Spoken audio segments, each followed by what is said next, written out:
No programa de hoje, você vai conferir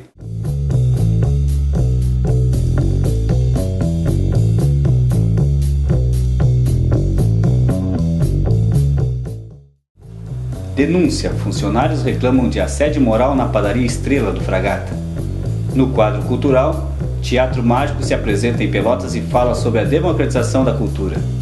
Pelotas, 200 anos para quem? Seminário inicia o Fórum de Lutas Sociais. Essas e outras informações você confere aqui no programa Nossa Luta.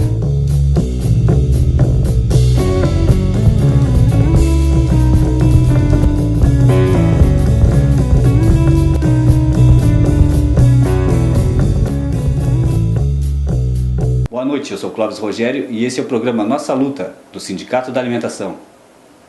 O agricultor e morador do assentamento Conquista da Liberdade em Piratini, Telmo Moreira, cede entrevista exclusiva para o programa Nossa Luta. Ele conversou sobre assentamentos, conquista de terra e cooperativismo. Acompanhe. O programa Nossa Luta de hoje recebe Telmo Moreira, que é agricultor familiar no município de Piratini. Seja bem-vindo ao nosso programa, Telmo. Boa noite, Lair. Boa noite aos telespectadores. É um prazer a gente participar do programa Nossa Luta. Isso.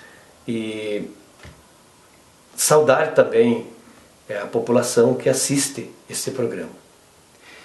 O Telmo é assentado no assentamento Conquista da Liberdade.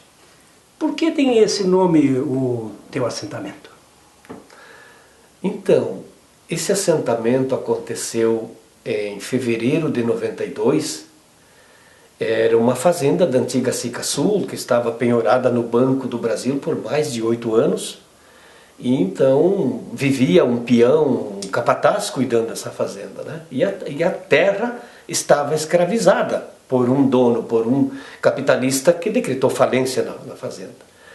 E quando foi sorteado no acampamento no qual eu fazia parte, para tomar posse dessa área que o INCRA negociou, nós fomos discutindo no assentamento e achamos por bem de colocar o nome Assentamento Conquista da Liberdade, porque os trabalhadores, os homens, as mulheres, as crianças que estavam debaixo de uma lona há mais de 3 anos, conseguiram um espaço da Mãe Terra para produzir e se tornar um espaço livre, para produzir alimento, produzir vida, construir o seu habitat nessa área. Portanto, foi o nome que a maioria, aprovou em Assembleia por ser chamado Conquista da Liberdade.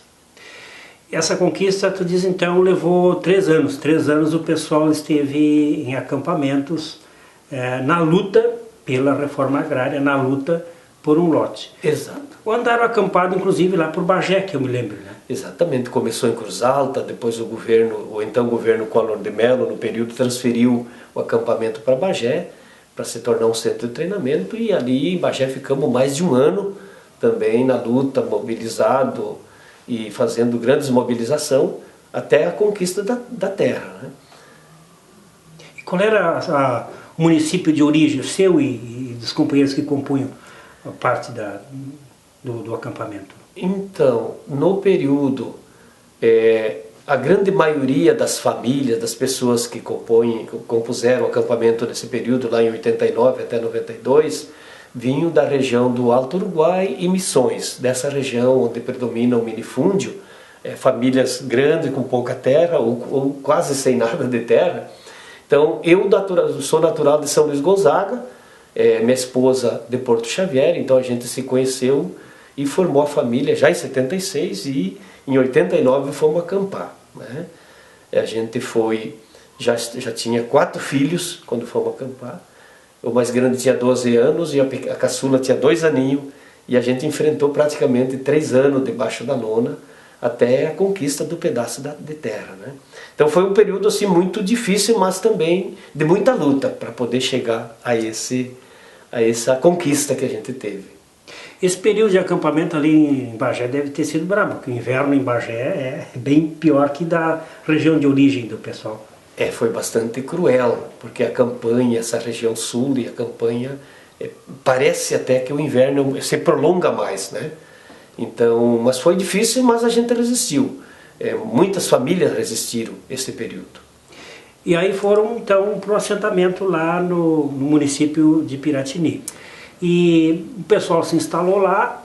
E como é que se deu a questão da produção? Porque também saíram de uma região onde tinha uma cultura agrícola para uma outra região que tem uma outra cultura. Como é que foi essa adaptação até descobrir qual é que era o cultivo mais interessante ou a criação para aquele local? Foi um processo bastante demorado. Nós tivemos assim apoio de várias entidades, por exemplo, da Embrapa, o CAPA, Centro de Apoio ao Pequeno Agricultor, até da própria universidade. Algumas pessoas da universidade contribuíram nesse período, porque a área que nós conquistamos, existia uma produção, um pomar de pêssego já praticamente meio abandonado, e nós viemos com o desafio de restaurar esse pomar de pêssego, né? Então a gente teve que aprender a cultivar. Mas o grande desafio nosso, das famílias que chegaram, e que a gente já vinha discutindo nesse período de acampamento, é de que no momento que a gente conquistar a terra, a gente deve de produzir alimento, e alimento saudável, produzir o máximo do consumo humano, né? Depender o mínimo do mercado externo, porque no momento que tu produz, tu sabe o que tu produz e tu sabe o que vai comer e o que também vai produzir, tanto para o consumo das famílias quanto aquilo que você consegue comercializar. Então isso a gente já veio com esse debate e fomos implementando aos poucos nessa região, sabendo que essa região da campanha e região sul não é uma região para agricultura extensiva, é uma região de pecuária, é uma região com solo raso, com baixo nível de produtividade, principalmente na área de produção de milho e outras culturas, né? Então a gente teve que aprender a cultivar. E também as épocas de plantio é um pouco diferente, né?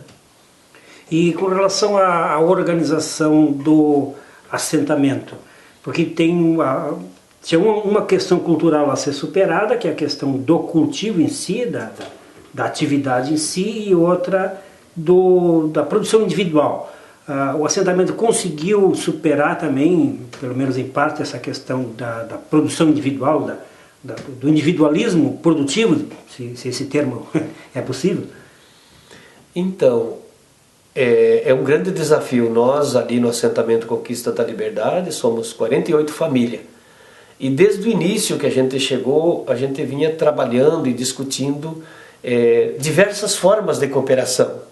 Como que a gente vai sobreviver, vai resistir nessa terra conquistada frente a essa falta de política agrícola que houve já há mais de 2 décadas, vem acontecendo, né? Então a gente tinha que se desafiar em organizar a produção para produzir ao menos para o consumo e também para comercializar.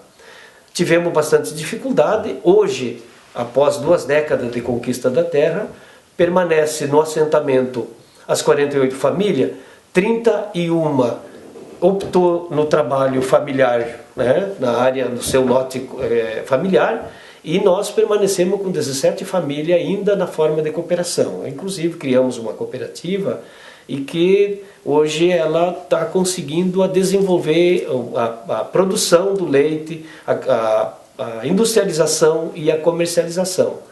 Então são algumas formas de agregar valor, né? Além de produzir uma boa quantia do autossustento, né? As coisas básicas para a alimentação. Então a gente vem conseguindo desenvolver. Mas não são todas as famílias que estão nesta forma de cooperação, né? A grande maioria optou em trabalhar no regime familiar, e isso tem que ser respeitado porque é uma questão cultural das famílias, né? E esse trabalho cooperativo facilitou a questão da agroindústria? Exatamente, a forma cooperada te facilita inclusive acesso a crédito, né? Tem mais facilidade.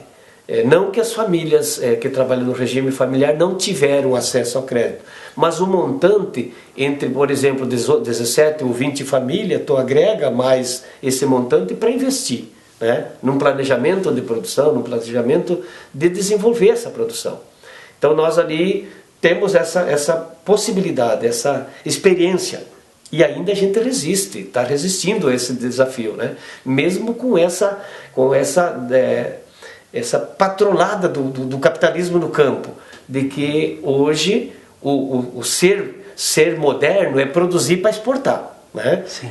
Você buscar o máximo do mercado e produzir apenas para exportar, né? Então a gente vem resistindo, vem com esse desafio ainda lá nessa experiência que temos.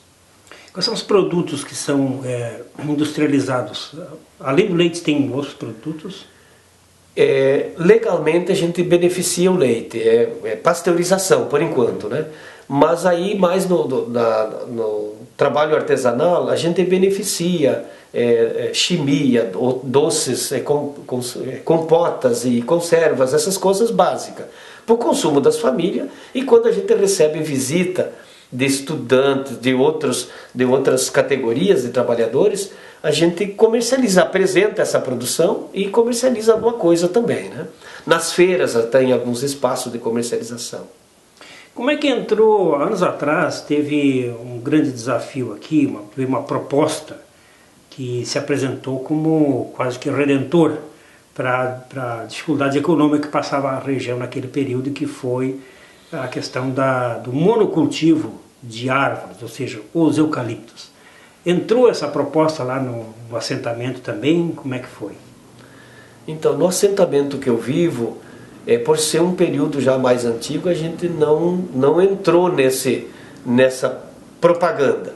Mas teve famílias que estavam mais recentes nos assentamentos, com muita dificuldade de acesso a crédito, e a empresa Votorantim entrou com algumas propostas motivadoras, enfim, e várias famílias optou em plantar o eucalipto, pensando em ter uma poupança verde, né? Que esse era o lema, né?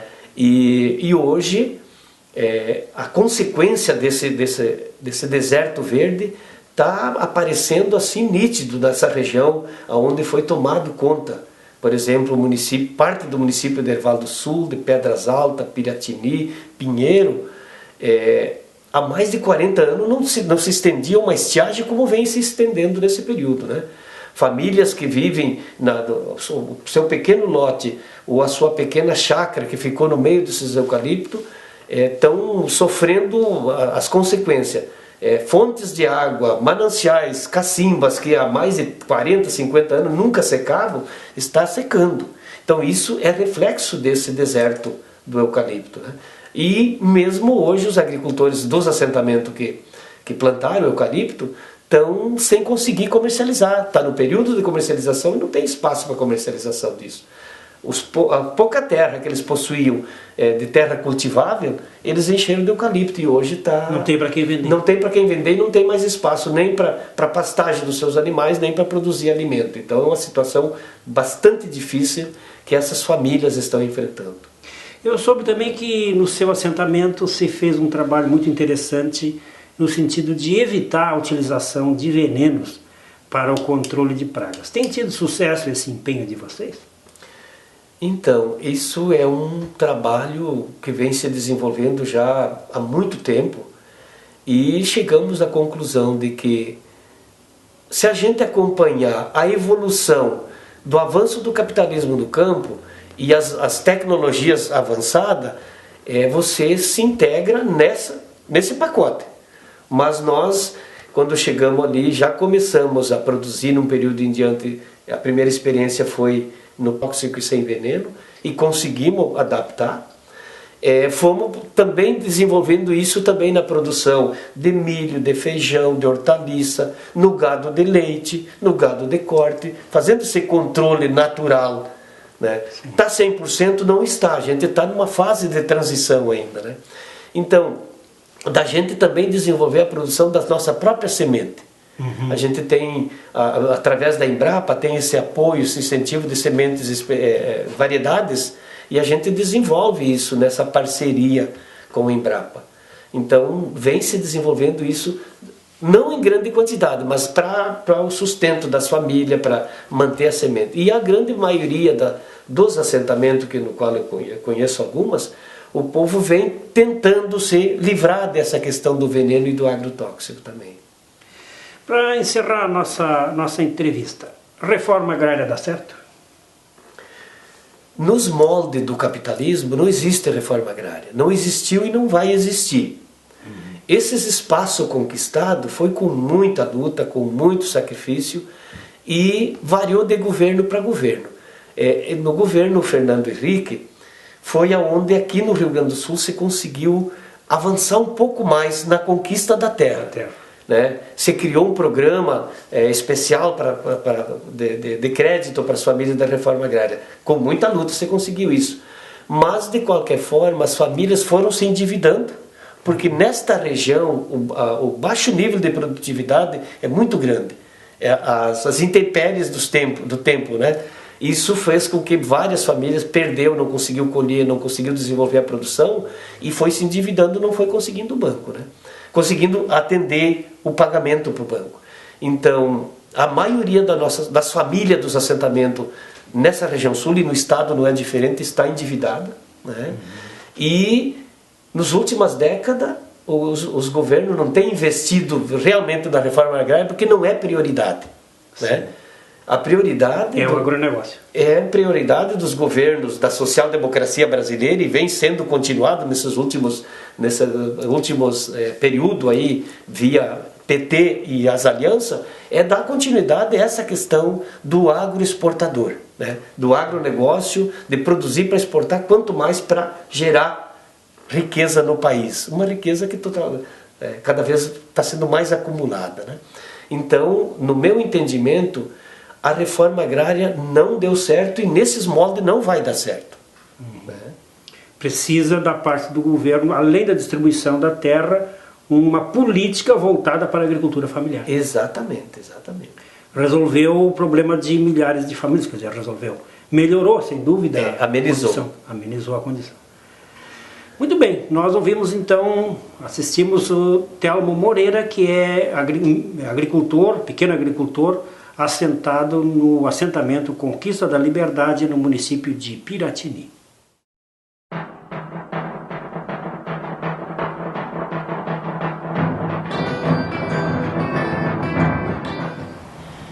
O abuso ao trabalhador não para. Estamos em frente à padaria Estrela, localizada no Duque de Caxias, no bairro Fragata, aonde recebemos várias denúncias de assédio moral. O assédio moral desta empresa é muito forte. Vários trabalhadores já pediram demissão por causa deste assédio. O dono trata os funcionários com xingamentos, palavras de baixo escalão, obrigando-os a fazer tarefas que eles não conseguem. Isso no balcão. Na quadra não é diferente. Vários trabalhadores, como quadristas e padeiros, são obrigados a fazer jornadas extensas de trabalho e através de muitos xingamentos, né? Por isso, nós estamos denunciando o assédio moral desta empresa. Bom, e alertando a todos os consumidores do pão da padaria Estrela, que nesta padaria há sim trabalhadores sofrendo assédio moral. Nós do sindicato estaremos de olho nas denúncias.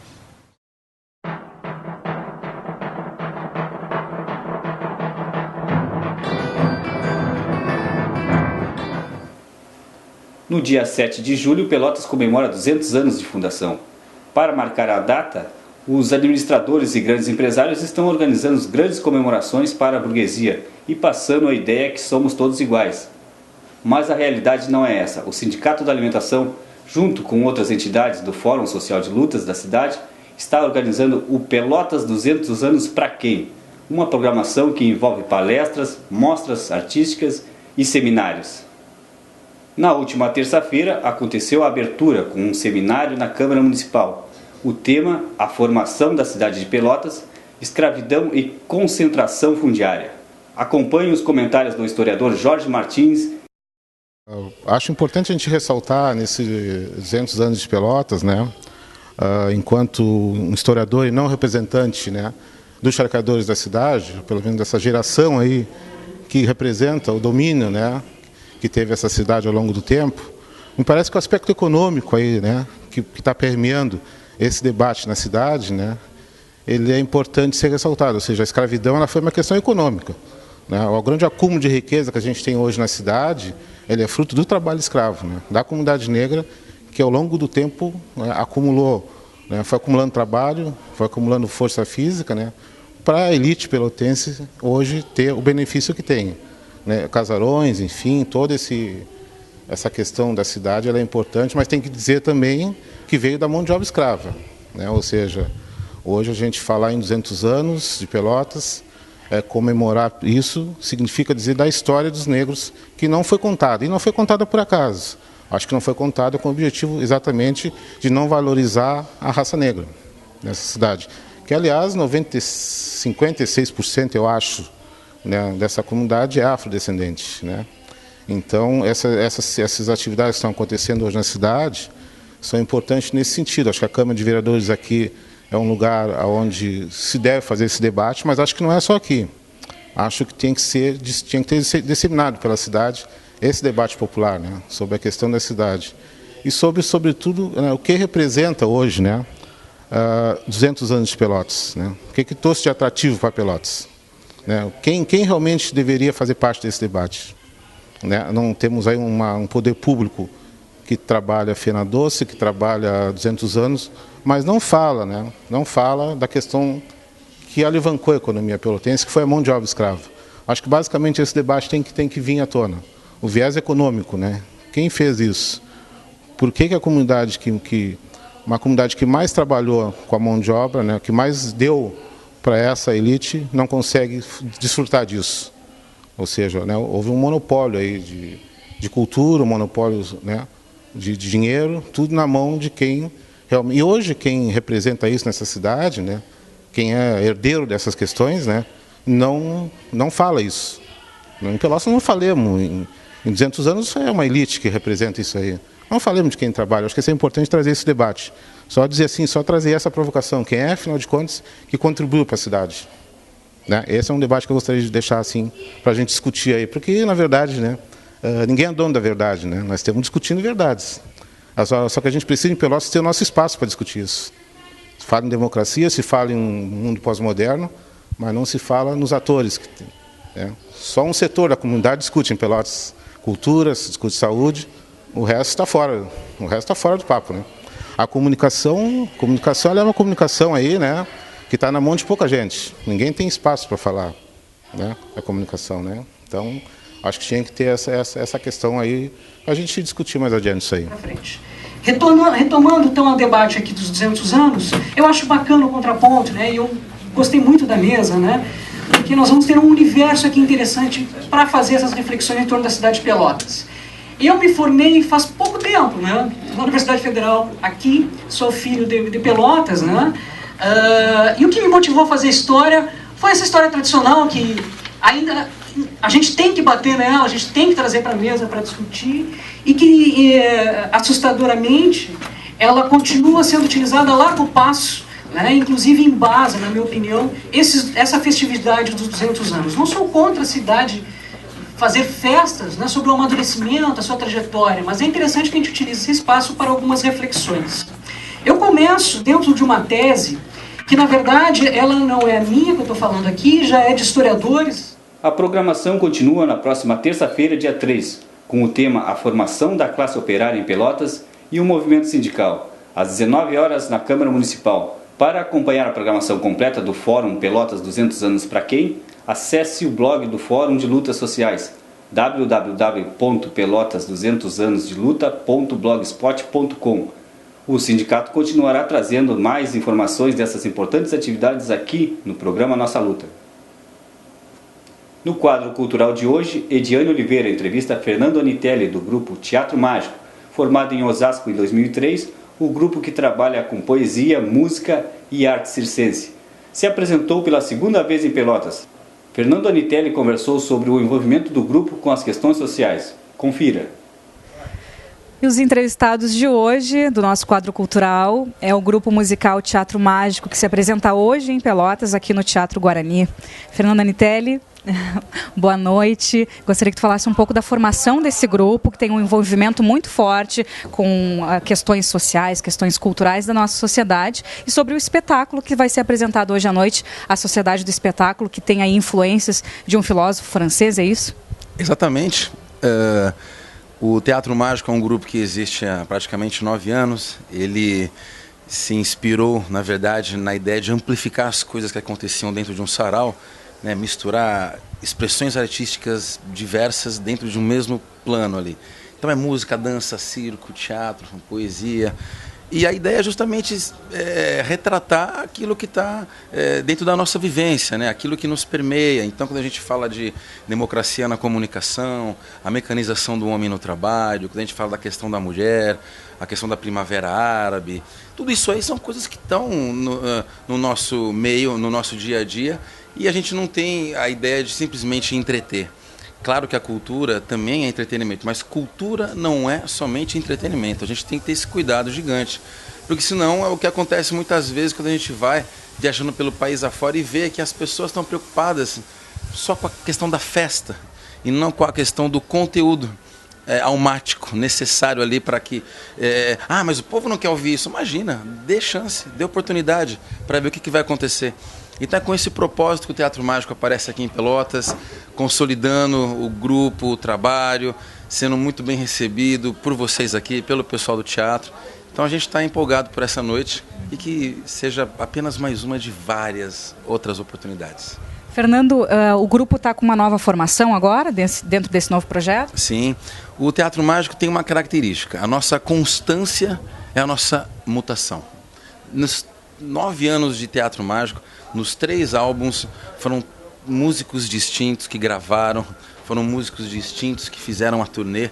Alguns perduraram alguns anos a mais, outros a gente vai fazendo realmente uma reciclagem sonora, musical, circense. Nós já tivemos muitos amigos e amigas que participaram do Teatro Mágico e que hoje também tem os seus projetos individuais e tal. Então a ideia é sempre essa, na verdade, é buscar o Teatro Mágico se transformou numa companhia artística, e o que a gente faz é justamente agregar essas pessoas com esses valores sensíveis que eu acho fundamental para o projeto. Tu fazes parte, juntamente com o grupo, do Fórum MPB, que defende toda essa circulação independente da música, ao qual o Teatro Mágico também trabalha. Gostaria que tu falasse um pouco dessa importância da democratização da cultura aqui no Brasil. Claro. O movimento de MPB, Música para Baixar, surgiu justamente para desmistificar essa ideia de que quando a gente fala que baixei uma música, poxa, então isso é um crime, isso é uma pirataria? Não. Trocar música nunca foi crime. A gente fazia isso com fita cassete, né, escrito lentas, trocava. Depois passou a ser o CD, aí passou a ser uma era digital, e agora é crime. Crime é outra coisa que fazem com a rádio, com a televisão, com a democracia da comunicação no nosso país. Agora, essencialmente, o projeto MPB, Música para Baixar, ele discute algumas questões sobre software livre, sobre compartilhamento, sobre música livre. Você não perde o seu direito autoral, muito pelo contrário, é quando o artista é capaz de gerar e gerir a própria obra. Isso é fundamental, para não ficar com aquela visão romântica equivocada de que sucesso se faz da noite para o dia. O cara fez uma canção e aí ele vai num programa de um amigo, do cunhado, do vizinho, da cabeleireira que mora, e aí indica... Não é isso que vai fazer a carreira de ninguém se consolidar. É a gente fazendo fila na porta, é o porquê, para que você está fazendo tudo isso. Então é fundamental a gente se inteirar. Hoje o músico no Brasil, para além da formação musical, ele precisa de informação musical.